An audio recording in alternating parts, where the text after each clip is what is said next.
What do you do when the room you built becomes the place they erase you from?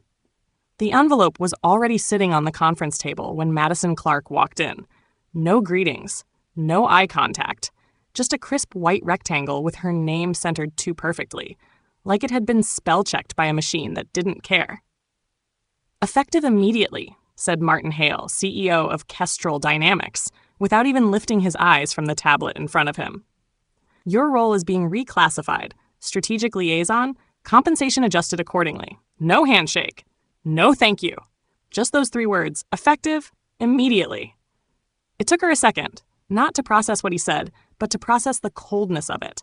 6 days ago, Madison had closed the biggest aerospace contract in company history, $125 billion, 8 months of international travel, backdoor negotiations, compliance wrangling, and cultural diplomacy. She had handled it all. Alone. She had expected a press release, a ceremony. Hell, even a congrats. What she got was a 55% salary cut and a fake new title that sounded like a corporate exile. She didn't argue. She didn't cry. She just looked at that envelope and felt something shift, like ice crawling up the back of her neck. Because in that moment, she knew this wasn't a demotion. It was a deletion. And they thought she wouldn't notice. She trained her replacement. She just didn't know it at the time. 20 minutes before her demotion, Madison stood outside that very boardroom, rehearsing post-deal logistics for a project she practically carried on her back. Her focus was laser sharp, until the door opened. Emma Grant walked out first, fresh-faced, bouncing on her heels, 29 at most. Madison's chest tightened. Emma looked like someone who had just been handed a golden key. Radiant, clueless, and completely unaware of what she didn't know. 2 years ago, Madison had mentored Emma during her summer internship.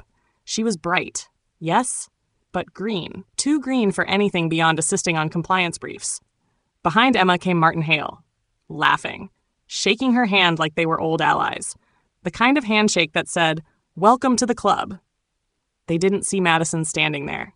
They never do. And now, 20 minutes later, Madison held a letter in her hand and a weight in her chest. Emma hadn't just walked out of that room with a handshake. She had walked out with Madison's entire career. They didn't just replace her. They rewrote the story, without her in it. Madison stood in front of her old office door, frozen. The nameplate was gone. Not misspelled, not replaced. Just gone.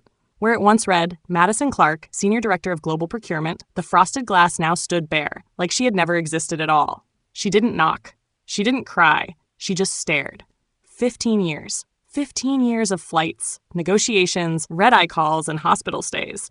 And now her title had vanished in less time than it took to brew a cup of office coffee. She turned, gripping the handles of a cardboard box labeled Madison's Personal Effects. HR had been thoughtful. She rode the elevator down 5 floors to her new location. It wasn't an office. It was a cubicle. No windows. No phone. Just carpeted half walls and a desk light that buzzed faintly, as if it were offended to still be on. She sat down, looked up. On the wall across her was the new org chart, freshly printed, glossy. She walked over and scanned the list. No Madison Clark. Not in leadership, not in project contributors, not even in the fine print.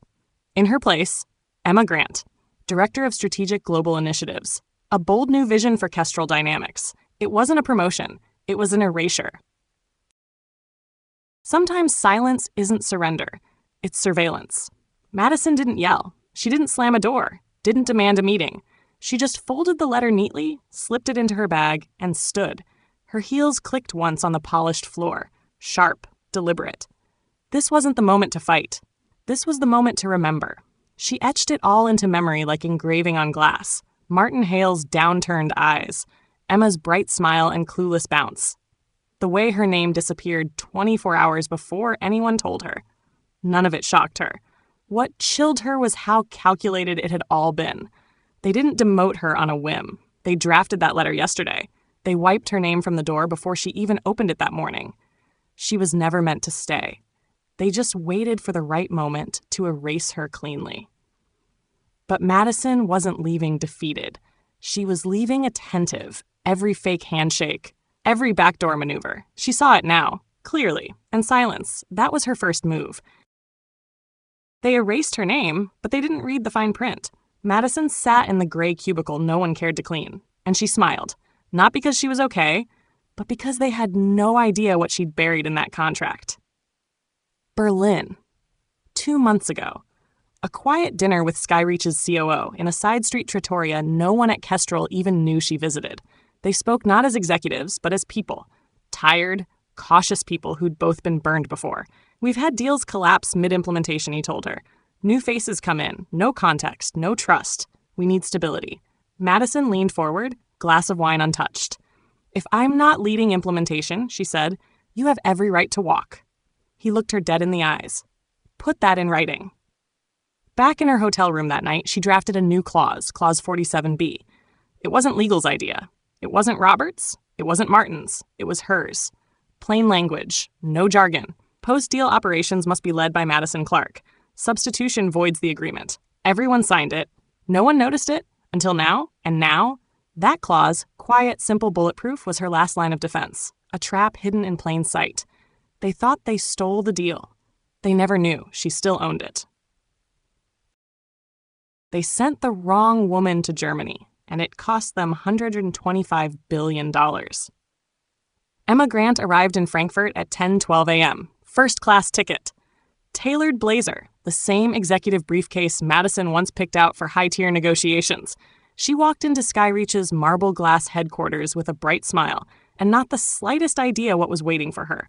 By 4:30 p.m., the message hit Kestrel Dynamics like a sledgehammer. Subject: contract status, Clause 47B enforcement. Per contractual terms, the agreement is null and void due to violation of Clause 47B. No further meetings will be held. No substitutions recognized. It was cold, precise, and devastating.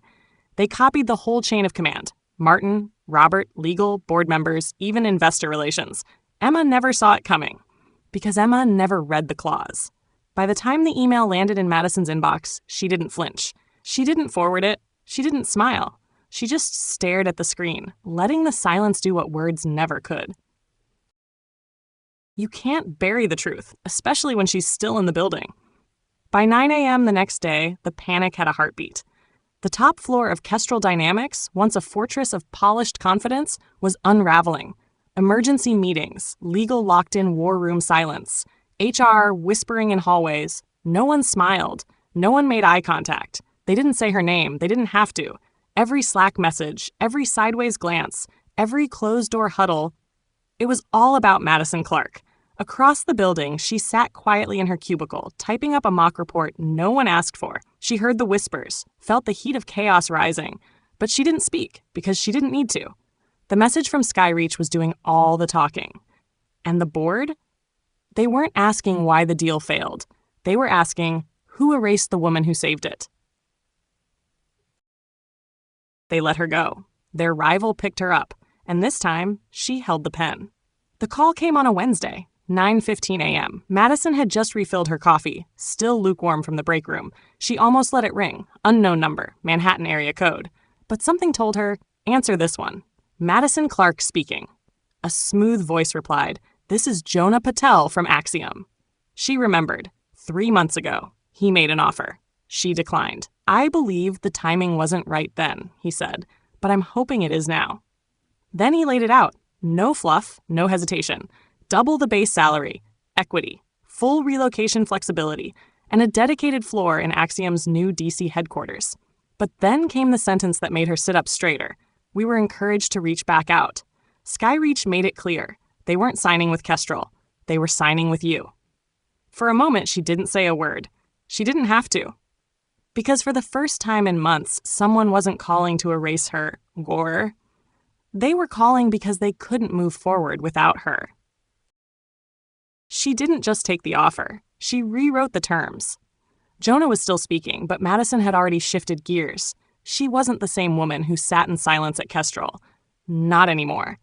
This time, if they wanted her on the deal, they'd play by her rules. Before we talk numbers, she said calmly, I have a condition. Of course, Jonah said instantly. What do you need? She stood, walking slowly toward the window of the break room. Outside, the glass tower of Kestrel shimmered in the morning light. I choose my team, she said. Every hire under my division. No exceptions. There was a pause, brief but weighty. Done, Jonah replied. She wasn't done. One more thing, she added, opening a drawer back at her desk. Inside, a sealed folder she hadn't touched since Berlin. She flipped it open. Clause 47B, her handwriting, her legacy. I want full life cycle control, she said. Negotiation, implementation, renewal, all of it. This time, no pause. You'll have it, Jonah answered. And just like that, she didn't just return to the table. She owned it. Last time, she signed in silence. This time, the world watched. The boardroom was nothing like Kestrel's. No tension, no fake smiles, no ghosts of betrayal in the corners. This was Axiom. Polished walnut table, leather chairs, floor-to-ceiling glass framing the Washington skyline. And at the head of it, Madison Clark. She didn't just attend the signing, she led it. Jonah slid the final copy of the deal toward her. Whenever you're ready, she looked down. $1.125 billion. Client, Skyreach Aerospace. Vendor, Axiom Global Strategy Oversight. Madison Clark. There it was. Not a footnote, not buried in a clause. Her name, front and center. Skyreach's final revision had made it official. Post-deal operations, logistics, compliance, renewals must be handled by Madison Clark. Substitution not permitted, she signed. The pen felt heavier than usual, maybe because it wasn't just ink, it was vindication. This wasn't just a deal. This was her name, welded into the future of aerospace. And this time, no one could erase it. She didn't take them down. She just watched them collapse. By Friday morning, Kestrel Dynamics was in freefall. 200 layoffs, press blackout, investors demanding answers the board couldn't fake anymore. And then, the email. Straight from Skyreach, subject line, formal termination notice. Due to unauthorized personnel changes in violation of Clause 47B, Skyreach considers this contract null and void. All obligations are dissolved. They didn't just copy Martin. They CC'd legal, PR, investor relations, and every board member. No spin, no mercy, just silence and ruin. Madison didn't send a follow-up. She didn't even open the news article. She just sat in her office at Axiom, sipping coffee as her inbox quietly filled with industry alerts and panicked headlines. No one at Kestrel dared to call her. But they all knew. The woman they erased had just made herself unerasable. Sometimes the loudest answer is no reply at all. The message came in at 10:42 p.m. Emma Grant. Can we talk? I think I made a mistake. Madison stared at the screen for exactly 5 seconds. Then she locked it, slid the phone into her bag, and never looked at it again. There was no anger, no revenge, just a calm that comes when you know you don't owe them a single word. Emma wanted closure, but Madison wasn't in the business of healing egos. Not anymore. She'd already walked through the fire, already rebuilt what they tried to burn. Now, she had bigger things to lead. The game was over. And Madison didn't just win, she rewrote the rules. They tried to erase her name. Now it's carved into the future of an entire industry. The elevator opened with a soft chime. Madison Clark stepped onto the executive floor of Axiom's new DC headquarters. Polished marble underfoot, glass walls reflecting sunlight and power. And in her blazer pocket, a black card with silver letters. Madison Clark, Chief Global Officer. 3 months ago, her name had been stripped off a door. Today, it was engraved on strategy, leadership, and legacy. She passed a lounge where muted news footage played in the background. The headline scrolling across the ticker, Kestrel announces 200 job cuts after failed aerospace deal. CEO steps down. Madison didn't stop, didn't smile, didn't gloat. She just walked forward. Because upstairs in a boardroom lined with executives from 4 continents, a $3.1 billion global deal was waiting for her signature. Same industry, new empire. And this time, it wasn't just her name on the contract. It was a clause, bold and final. All operations must remain under the direct oversight of Madison Clark. No substitution permitted. She took her seat at the head of the table. And as she lifted the pen, she wasn't thinking about revenge. She was thinking about something far more permanent. Legacy. The most powerful comebacks don't scream. They sign. She didn't post a thread. She didn't fire back on LinkedIn. She didn't even return Emma's message. She didn't need to. Madison Clark had already done the one thing no press release, no PR spin, and no last-minute apology could undo. She signed. Signed with confidence. Signed on her terms. Signed a contract that didn't just put her name on paper. It carved her presence into the foundation of something bigger. Because the truth is, she never wanted revenge. She wanted to be seen. And now the world wasn't just seeing her. They were following her. The people who tried to erase her? Gone. The ones who once whispered her name in back rooms now spoke it with respect in boardrooms. And she kept walking forward, because when your legacy is loud enough, you don't need a microphone. You just need one signature.